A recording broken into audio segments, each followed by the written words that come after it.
बिल्कुल सर सपने तो बहुत दिन से देख रहे हैं, क्योंकि मैं 90s एरा में ही काम किया हूँ। मैंने जतिन ललित जी के साथ काम किया है और बड़े खूबसूरत गाने बने हैं। और समीर जी ने लिखा था उस वक्त भी और लिखते हैं।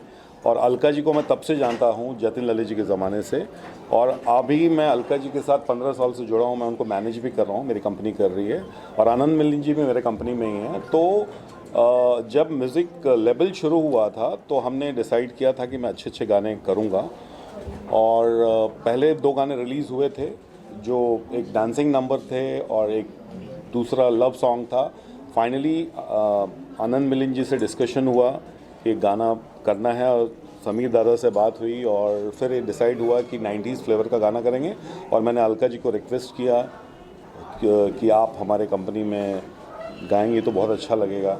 तो उन्होंने तुरंत हाँ बोल दिया। इनफैक्ट 2 गाना उन्होंने किया है। अभी एक नेक्स्ट सॉन्ग हम रिलीज़ कर रहे हैं उदित नारायण जी के साथ में। तुरंत हाँ नहीं बोला था, नहीं, थोड़ा तुरंत ही बोला था। और फिर मेरे फ्रेंड हैं मकरन जी, बहुत ही अच्छा है, मैं उनको जानता हूँ। मैं हमेशा बोलता हूँ कि मकरन जी जब आप गाते हैं ना तो आप एकदम नाभि से गाते हो, मतलब इतनी खूबसूरत आवाज़ है। किशोर दा को फॉलो करते हो तो मकरन जी और अलका जी का कॉम्बिनेशन बना। आनंद मिलिंद जी ने बहुत ही अच्छा म्यूज़िक कंपोज किया और समीर जी ने लिखा, तो जाके ये गाना तैयार हुआ। और गाना बहुत अप्रिशिएट कर रहे हैं लोग, बहुत अच्छा चल रहा है। मोर देन 1 मिलियन क्रॉस कर गया है। होपफुली और अच्छा होगा। Thank you. Alka ji, it's so mesmerizing to hear you sing all the time. How nostalgic was it for you to be taken back, transported back to the 90s by singing this melody? Yeah, it was very nostalgic because सबसे बड़ी खुशी मुझे ये थी कि I am working with the same team. Anand Milind, Sameer ji, and of course Makarand ji was a new entry in the team. But तो वो जो हम लोग रिकॉर्डिंग करते थे पहले, जो माहौल था, वही माहौल बहुत सालों बाद यहाँ मुझे महसूस हुआ। और हम लोग का कंफर्ट लेवल इतना है सालों से, और मतलब हम लोग हंसते खेलते पिकनिक की तरह हो जाता है काम। उसमें कुछ डिस्कम्फर्ट या कोई भी तरह की झुंझलाहट कुछ नहीं होती। तो it was very very nostalgic and I hope ये सिलसिला चलता रहे। समीर जी, जब आप इंडस्ट्री में आए थे, ऐसा एक सपना देखा था कि एक दिन आपका नाम Guinness book of world records में आ जाएगा? मैं तो सबसे पहले डर रहा था कि नीरज कहीं ये नहीं बोल दे कि मैं बचपन से आपके गाने सुनता आ रहा हूँ। और अच्छा हुआ तुमने भी ये नहीं बोला, नहीं तो बड़ी घबराहट होती, उम्र का एहसास होने लगता है। नहीं, मैंने ये बोला कि जतिन ललित के समय से हम लोग एक दूसरे को जानते हैं। बिल्कुल कभी नहीं सोचा था ज़िंदगी में। गिनीज बुक की तो बात छोड़ो, मैं तो यहाँ कल एक गाना लिखने का सपना लेके आया था कि अगर एक गाना लिखूँ और रेडियो सिलोन में बज जाए तो मैं समझूंगा यार मेरी ज़िंदगी में जो अचीव करना था मैंने कर लिया। और जो कुछ किया मैंने नहीं किया, कोई और ताकत थी जिसने करवा लिया।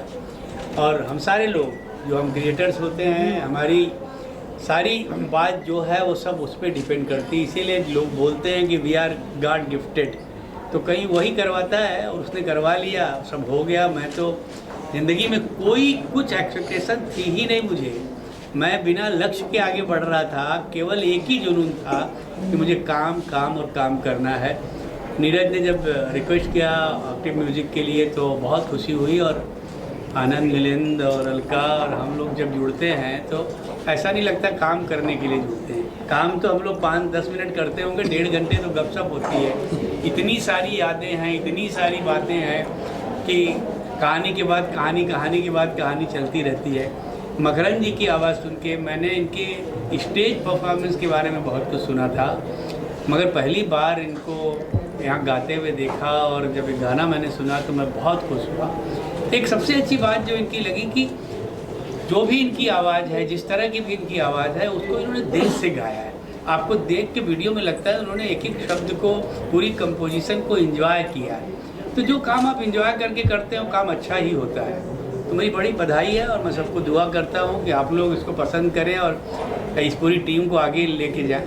आनंद जी, 60 से 90 के दशक का पीरियड एक मेलोडी का गाने अभी भी याद करते हैं, वो आज के गानों में मेलोडी क्यों मिसिंग है? क्या वजह है आपके हिसाब से? पता नहीं, मेरे ख्याल से बहुत सारे कारण होंगे। एक तो बहुत से लोग कहते हैं कि टू मच ऑफ इंटरफेरेंस, क्योंकि 60s का आपने जिक्र किया तो तभी मेरे पिताजी चित्रगुप्त जी, ही वॉज वेरी एक्टिव तो वो उनके ज़माने में मैंने कभी म्यूज़िक सिटिंग देखी नहीं थी। डायरेक्टर आके फिल्म डिस्कस कर लेता था और सिचुएशन मोटा मोटी, उसके बाद सीधे रिकॉर्डिंग में सुनते थे वो लोग। There was no music sitting कि मैं वो गाना पास करूँगा और फिर वो गाना रिकॉर्ड होगा। तो एक बहुत मेजर चेंज वो हो गया। और दूसरा, because of computers and digitalisation, बहुत से लोग हैं वो जिसको कहते हैं मंच के नहीं आते हैं। मतलब आपको you have to be fully prepared. तो you should have a very good background of music and then you should enter. तो कंप्यूटर तो क्या है कि कोई भी ऑपरेट कर लेता है। तो मैं हमेशा कहता हूँ कि आज ये हो गया कि कंप्यूटर आपको ऑपरेट कर रहा है, होना उल्टा चाहिए। तो this can be one of the reasons. Makarand ji, wonderful singing. Kishore da का कितना छाप है आपके हिसाब से इस गाने में? बस ये गाना जब मैंने गाया तो मैंने पूरा ओन वॉइस बोलते हैं ना, आपको वो नज़र आएगी। लेकिन मैं जब स्टेज में गाता हूँ तब किशोर दा की वॉइस में गाता हूँ, गाने की कोशिश करता हूँ। क्योंकि किशोर दा का गाना गाने के लिए मुझे 10 जन्म लेने पड़ेंगे, लेकिन मेरी कोशिश रहती है हमेशा कि किशोर दा के स्टाइल में योडलिंग करूँ या करूँ। लेकिन ये गाना जो जब दिया और इतनी अच्छी टीम मिली, एक मेरा जो सपना था जो स्टेज पे गाता था, और समीर जी, आनंद मिलिंद जी और अलका जी, कभी मैंने सपने में भी सोचा नहीं था कि अलका जी के साथ मेरा डुएट होगा। सपने जो देखे थे आज सच हो गए, सच हो गए, सच हो गए, सच हो गए। तो वो सच हो गया। और जैसे समीर जी ने बताया कि ये कोई पावर रहती है, ये सब टीम जमा के काम होता है और एक अच्छा काम होता है। बस मुझे खुशी है। और नीरज जी से पहले बात हुई थी, तभी नीरज जी ने बताया था कि आप अच्छा गाते हो, मैं कभी मौका आएगा तो आपको ज़रूर गवाऊँगा। और उन्होंने अप्रोप्रिएट मुझे सिलेक्ट किया और ये मौका मिल गया। Thank you very much. Alka ji जाने से पहले कुछ गुनगुना सकती है हमारे कैमरे के लिए? क्या गुनगुनाऊं? ये गाना सपने जो देखे थे प्यार में सच हो गए, आँखों से आँखें मिली, कुछ हुआ दिल खो गए, कर लिया फैसला कभी ना होंगे जुदा, कर लिया फैसला कभी ना होंगे जुदा।